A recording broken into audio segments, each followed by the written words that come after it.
모든 방송은 귀가 불편하신 분들을 위해서 대본이 함께 제공됩니다.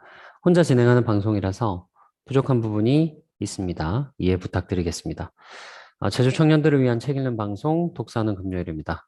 독서하는 금요일 출발합니다. 생방송은 금요일 오전 11시에 오픈톡방을 통해 링크가 공개되며 줌 생방송으로 시청 가능합니다. 추 유튜브에도 이동주의 독서하는 금요일 검색하시면 시청하실 수 있고요. 생방송으로 참석 원하시는 분들은 여기 QR코드 핸드폰으로 이렇게 사진 부분으로 해서 이거 읽으시면은 오픈톡방으로 들어오실 수 있습니다. 많은 시청 바라며 시청자 사연과 고민 그리고 의견과 질문을 010-7159-9343이나 오픈톡방에서 받고 있으니 톡방에 참석하시거나 전화로 많은 이야기 보내주시기 바랍니다. 제3의 물결 2부 동주 선생님이 설명하는 제3의 물결 최종장입니다. 2부에서는 제3의 물결이 가지고 온 세상의 변화와 정보와 통신 문명에 눈을 뜨는 사람과 적응하지 못하는 이들의 간격과 변화를 섬세하고 예리한 통찰로 설명하고 있습니다. 작가는 산업화부터 인간의 지식, 그리고 가족의 구성과 기업의 위기, 또 새로운 소비 패턴을 가진 소비자의 출현과 인간이 겪는 정신적 혼란, 그리고 국가의 위기와 우주를 이야기하며 산업의 시대가 끝나고 다가오는 제3의 물결의 시대에는 과거의 유토피아적 낙관론을 구현한 세계도 아니고 조지 오웰의 1984나 올더스 헉슬리의 놀라운 시세계에서 다루어진 고도로 표준화된 사회의 기계적인 어떤 것도 아니라고 이야기합니다. 혁명과 효율이 만들어낸 제3의 물결을 작가는 프랙토피아적 미래라고 정의하며 수백 페이지에 걸쳐 아주 섬세하고 구체적으로 본인이 직접 세상을 다니며 경험한 사실과 관찰을 바탕으로 그려내고 있습니다. 특히 책을 읽으며 대형 미디어 업체들이 파편화되어 나누어지고 공장은 점점 시스템을 갖추고 효율화되어 관리되며 컴퓨터가 회사가 아니라 이제 각 가정에 모두 보급될 것이라는 작가의 예언은 중학교 때 제가 교과서에서 엘빈 토플러라는 이름을 처음 접했을 때와는 또 다른 충격을 안겨주었습니다. 도저히 예측하지 못할 일에 대한 점술가와 같은 예언이 아니라 엘빈 토플러는 세계 곳곳을 다니며 직접 제3의 물결의 태동이 일어나는 문명의 격전지와 또 여전히 제1의 물결, 즉 농업화에 벗어나지 못한 국가들을 직접 탐방하며 살아있는 지식을 만나고 기존의 기존에 자신이 가지고 있는 지식을 거듭 통찰하여 미래를 예지하려고 노력했다는 점이 저에게 짜릿함과 동시에 학자이자 지식인으로 걸어가는 길이 이토록 어렵고 방대하구나라는 것을 느낄 수 있었습니다. 누구는 미래에 대해서 이야기하기 좋아하고 자신이 마치 미래에 대해서 뻔히 아는 양 쉽게 이야기하지만 사실은 과거에 얽매여서 자신의 좁고 작은 세상을 상대방에게 일방적으로 강요하는 경우가 많습니다. 엘빈 토플러의 오늘날에 대한 예상과 상상은 실제하고 실존하는 문명의 변화, 그리고 그것을 이해하고 분석하여 과거의 대입, 정말 문명 자체를 자연스러운 변화의 흐름으로 보고 분석한 뒤 현재 일어나고 있는 변화들의 방향성을 탐지하여 하나하나의 규칙성을 찾아놓은 인간의 위대한 업적이라는 생각이 들었습니다. 작가는 작품의 시작과 마지막에서 거듭 언급하고 있듯이 새로운 문명의 변화는 혁신적이고 급진적이기에 많은 문제점들을 파생시킬 수 있지만 미래 인류들은 그들의 방식으로 끊임없이 노력하여 다가오는 문명에 인간의 방식으로 서로를 포용하고 기술의 혁신으로 인간이 행복을 누릴 수 있는 문명을 만들기를 희망하고 고대한다고 이야기합니다. 책을 처음 읽었을 때 충격은 정말 놀라워서 쉽게 설명할 수가 없습니다.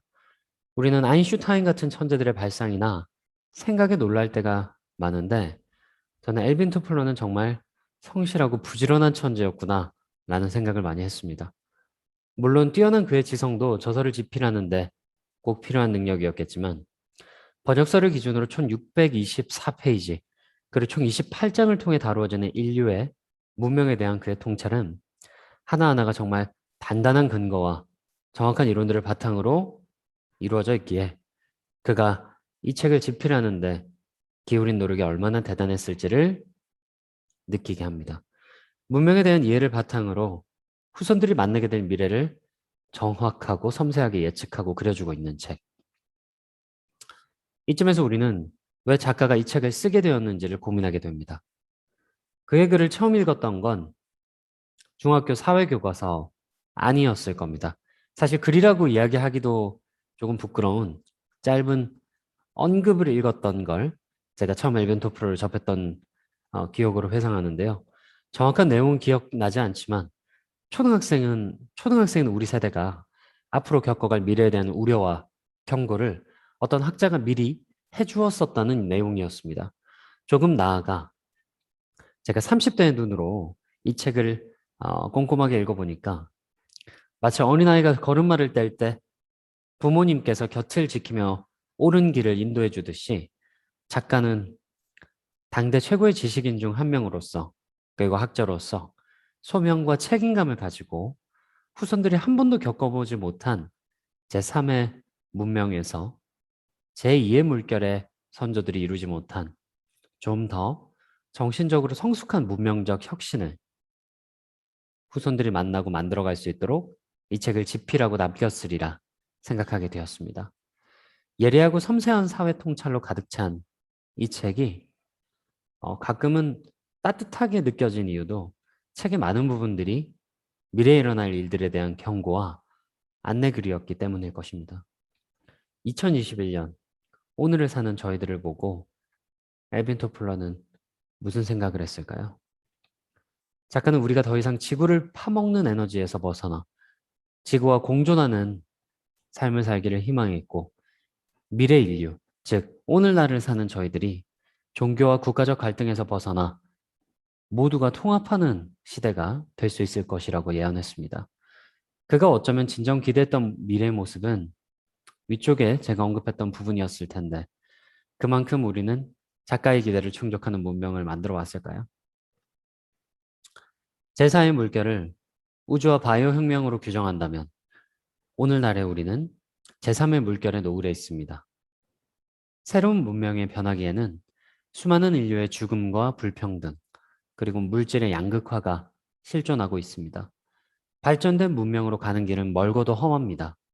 변화를 맞이하는 국가들의 자세는 이 책의 20세기와 전혀 다를 것이 없습니다.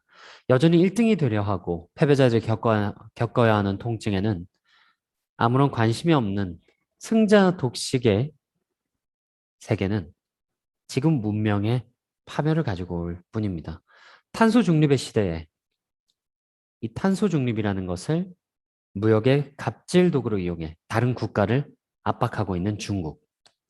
보이지 않는 곳에서 지구를 파먹다 못해 이제 난도질할 정도의 개발을 이루고 있는 산업화 국가들. 인간을 행복하게 해야 하는 발전이 아니라면 새로운 문명이 우리에게 무슨 소용이겠습니까? 일론 머스크 같은 새로운 부자들은 기부를 옛날의 부자들과는 완전 다른 차원으로 생각하고 있습니다. 사실 기부를 거의 안 한다고 볼 수 있죠. 그리고 그들이 가지고 있는 주식 매각을 일반 대중에게 투표를 붙입니다. 재산의 10% 정도를 기부하면 굶어 죽는 사람들을 구할 수 있고 북극곰을 살릴 수 있음에도 지구에는 관심이 없고 우주에 관심을 기울이고 있습니다. 작가의 글을 읽고 기도하고 꿈꾸게 되었습니다. 지구를 버리는 방식의 제3의 물결이 우리 선조들이 원한 방식이었는지를 말입니다. 지구를 살리는 방식의 새로운 문명이 우리에게 남아있는 지구를 지키는 유일한 방법일 것입니다. 이렇게 엘빈 토플러의 제3의 물결 1, 2부에 걸쳐서 리뷰를 끝마치도록 하겠습니다. 다음 주 책 선정 이유와 책 이야기 하겠습니다. 인간의 문명에 관련된 책을 3권 연달아서 다루고 있습니다.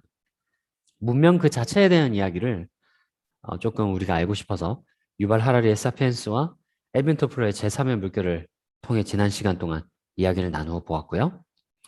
지금의 우리가 사는 사회에서 이제 우주 그리고 바이오 산업으로 가는 과정 속에 우리가 알아야 되는 것들이 창조 그리고 과거의 모방이라는 생각을 해서 김세식 작가님의 모방과 창조라는 책을 통해 저희가 앞으로 미래로 나아가는 데 필요한 지적 재산권, 그리고 또 새로운 생각, 발상들을 어떻게 채워나가야 할지를 알아보고 싶어서 모방과 창조라는 책을 다음 책으로 선정하게 되었습니다.